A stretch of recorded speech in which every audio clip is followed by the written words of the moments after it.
লিল্লাহি তাকবীর। আল কোরআনের আলো, আল কোরআনের আলো। আল্লাহ মহান আল্লাহ সুবহানাহু ওয়া তাআলার দরবারে লাখো কোটি শুকরিয়া জানাচ্ছি যে এই চমৎকার সৃষ্টি ডক্টর মিজানুর রহমান হাফিজাহুল্লাহ এক নজরে কোরআন at a glance of holy কোরআনের শুভ উদ্বোধন আমরা পর্যবেক্ষণ করছি।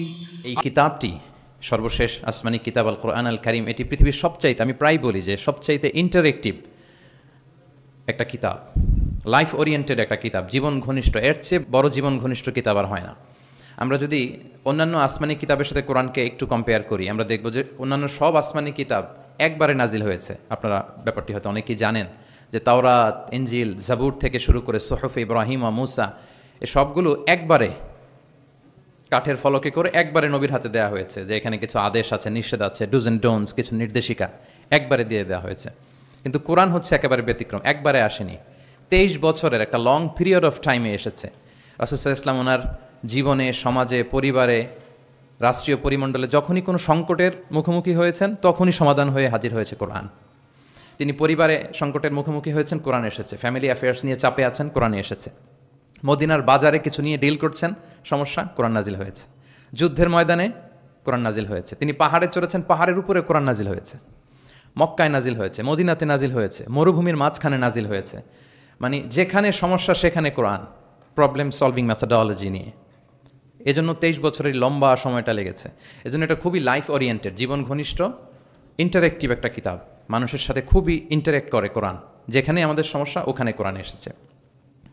এবং এটাকে আল্লাহ তাআলা ক্রাইটেরিয়ান বলেছেন এই কোরআনকে, আল ফুরকান, অর্থাৎ the criterion two differentiate between right and রং, সত্য মিথ্যার মধ্যে পার্থক্য করে দেয়। ইউফারিকু বাইনাল হাক্কি ওয়াল বাতিল। আমরা কোরআনের লেন্স দিয়ে যদি দুনিয়া পরখ করি, তাহলে কোনটা সত্য কোনটা মিথ্যা খুব সহজে বুঝতে পারবো, দিবালোকের মতো স্পষ্ট হয়ে যাবে। সো এই জন্য কোরআন স্টাডি করা, কোরআন পড়া, কোরআনের সাথে আমাদের সম্পর্ককে মজবুত করা, এই দিকে যেন আমরা একটু যত্নবান হই। এই ছোট্ট একটা রিমাইন্ডার দিয়ে আমি আমার মূল কথা শুরু করছি। প্রিয় সুধী, এক নজরে কোরআন নামে যেই নতুন গ্রন্থটি প্রকাশিত হলো, আপনাদের সামনে, সবার সামনে শোভা পাচ্ছে। আমরা কি করেছি এই বইতে একটু করে আপনাদের সাথে শেয়ার করতে চাই। এখানে বেসিক্যালি আমি কোরআনের 114 সূরার, কোরআনের 114টি সূরার সার নির্যাসকে নিয়ে এসেছি। The cream of the creams এখানে পাওয়া যাবে। সিনোপসিস অফ দ্য এন্টায়ার কোরআন। পুরো কোরআনকে যদি সামারি করা হয় বা কোরআনের কি ফ্যাক্টগুলোকে যদি নোট ডাউন করা হয়, ওইটাকে যদি সুন্দর করে ডিজাইন করে সাজানো হয়, তাহলে যেটা হবে সেটাই হচ্ছে এক নজরে কোরআন। এই কাজটা আমরা করার চেষ্টা করেছি। এবং এই বইতে কোরআনের তথ্যগুলো, মেসেজগুলো আমরা খুব সহজ ঝরঝরে বাংলা ভাষায়, যেটা পড়তে কষ্ট হবে না বা বোরিং ফিল হবে না, একাধিকবার সম্পাদনা করে করে এটাকে পলিশড করে একটা ঝরঝরে বাংলায় আমরা উপস্থাপনের চেষ্টা করেছি।